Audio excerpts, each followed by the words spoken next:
You know, I started thinking about these Coneheads. I've never watched that series, the Coneheads. Did you ever watch it? Yeah, that's what I started thinking about. I thought, do they really exist? Is this their way of telling us about a certain type of species that is on this earth? Is there? Oh, Gina, how I have missed you. It's been ages since we took a look at one of your videos, and this one's been sent to me by multiple people. And I know that you think that every odd thing you see in the night sky or on CCTV footage is aliens and proof of aliens. But if you're gonna make the claim that the Coneheads TV show or movie or whatever is proof of anything other than the fact that there is a movie and a TV show called the Coneheads, then I am afraid, my lovely, that you may need to go and get your bolts tightened. Please subscribe. Before we start, I just want to say a big thank you to everyone who clicked the super thanks button on the last video. Tom Robertson, Hicefer, Gary, Tigger16DY, Kristen Coleman, Galactus the Destroyer, Duncan Hunter, Lisa Boban, Rosina, whose name I'm pretty sure I don't say correctly, and Martin Ubani. You're awesome. Is there more to this, Shua, than what meets the eye? Did you ever watch it? The movie, yes. The TV series, no. And I don't want to jump the gun here, Gina, but I have got a terrible feeling that even though we have both seen the same movie, our interpretations will be very, very different.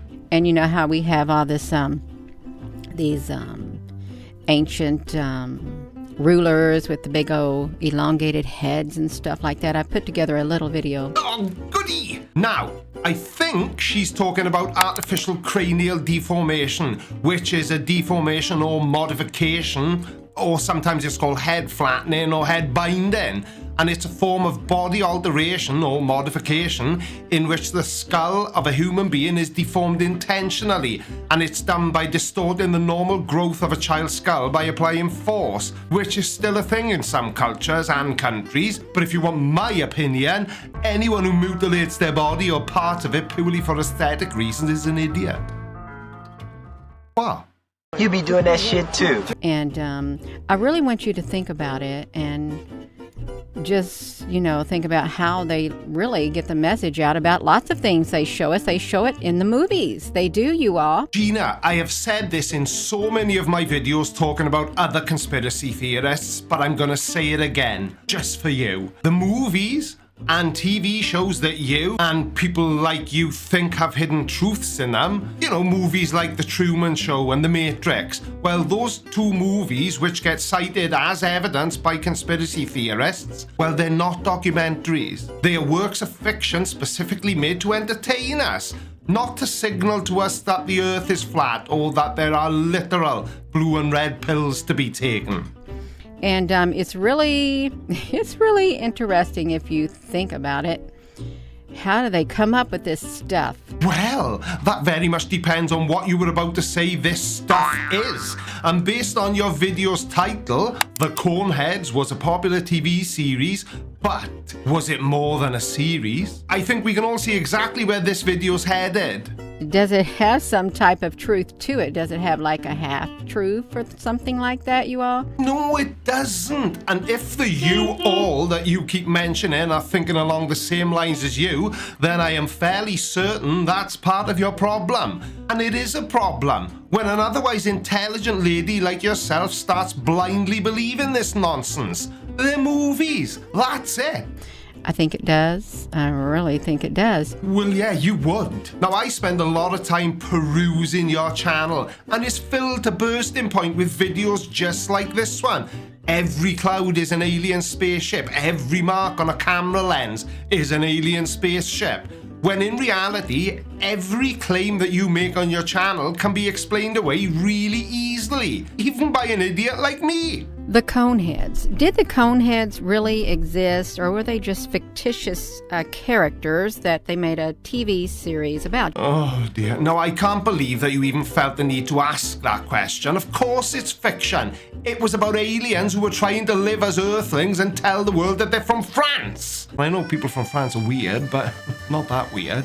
You know, we talk about these beings with elongated skulls and stuff, but really, we even have skulls that they found, they dug up these skulls and they're elongated. So this is just another case of a conspiracy theorist adding 2 and 2 together and coming up with 5. Yes, there have been human skulls unearthed with elongated craniums, but that's because of artificial cranial deformation, not because of the Coneheads TV show.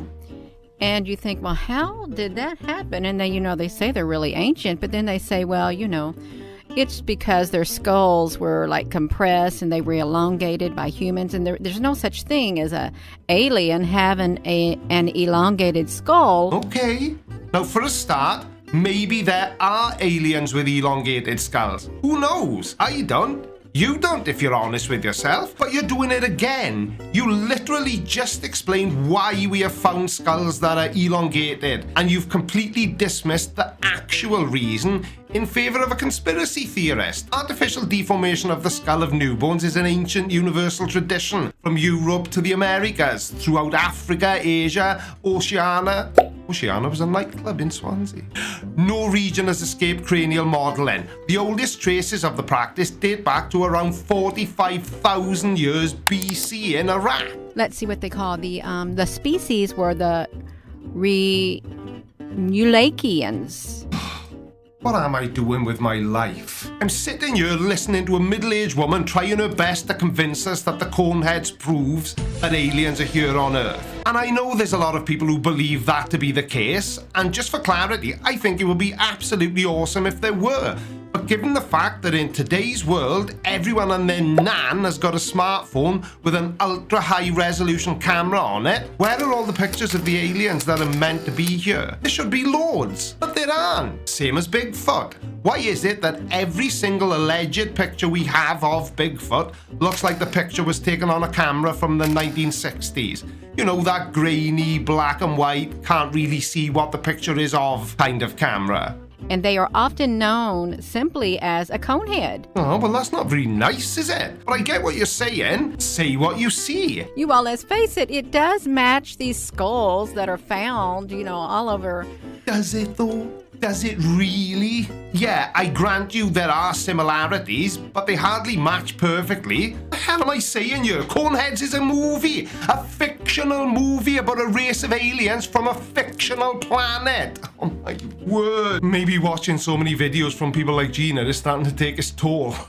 The religious leaders today, they got a great big headdress too. And I'm thinking, well, what are you resembling? Why do you got a great big thing on the top of your head? Okay, now I'm afraid to ask why she's got a picture of 2 KKK people on the screen, although I do have my suspicions. And the first picture you showed me is of a mitre, which is a headdress worn by Roman Catholic bishops.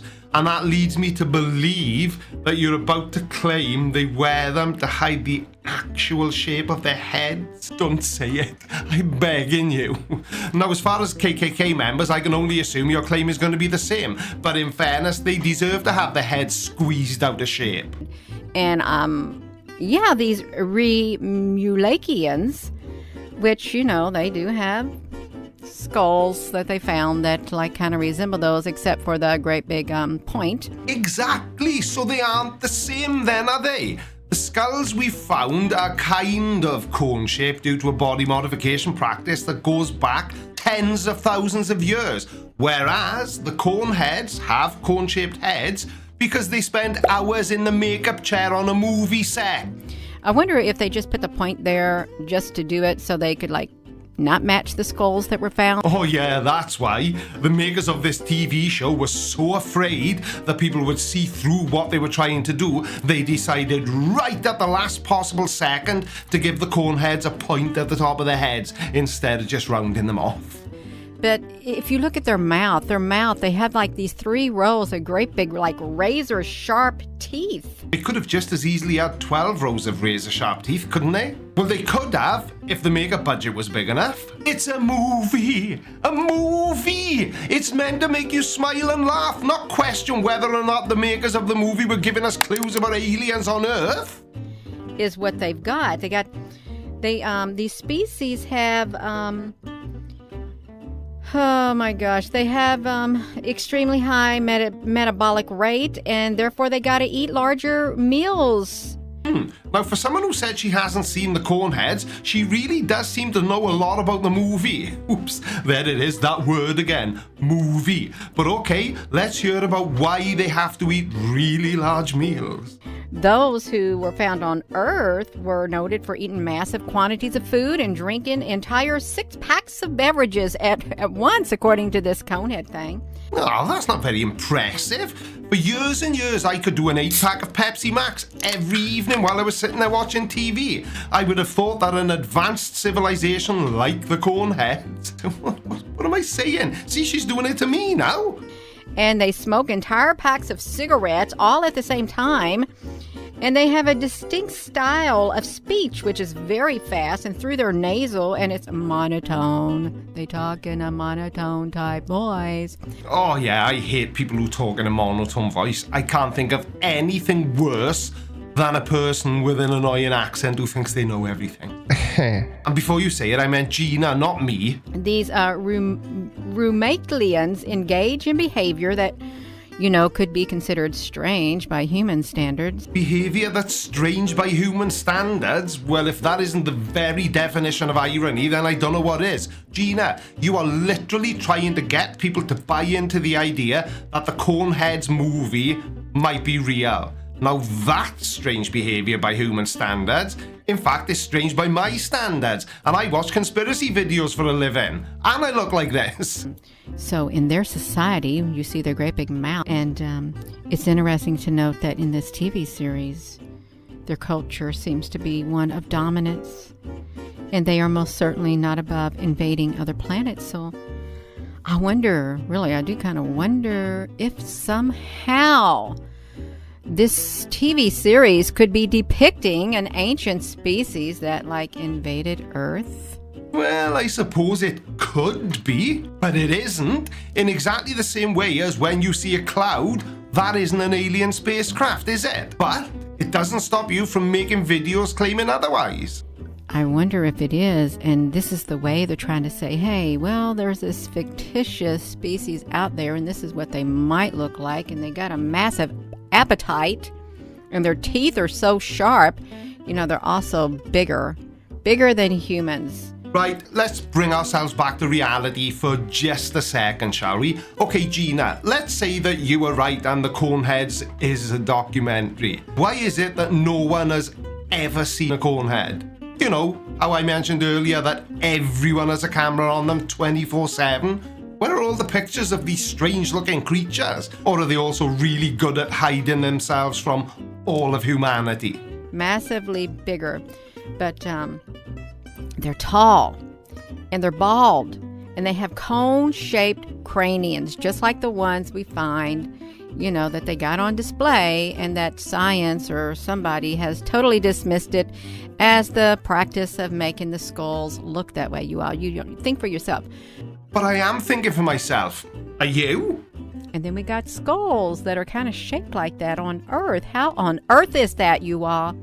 And why do people want to mimic that? Why do they even want to shape the skulls like that? Now, at this point, I'm really just pissing into the wind, but I might as well explain it. It's a cultural practice which modifies a newborn's natural head shape to achieve a certain desired morphology, and the practice was considered either as an identity symbol or a social status marker in different populations around the world. But I guess we can go with they're all aliens that we found and haven't admitted to. That's all I'm saying. That's all. So I am going to go. So with that being said, hello, wherever you are in any part of the world. Hello from my heart to yours. Love you. Okay, well, I'm glad that's out of the way. And I always thought that it was customary to say hello at the beginning, not the end. But in keeping with Gina's method, all that is left for me to say, it would seem, is love you, hello. All right, watch this next. But before you do, make sure you subscribe. By order of the Creaky Blinder.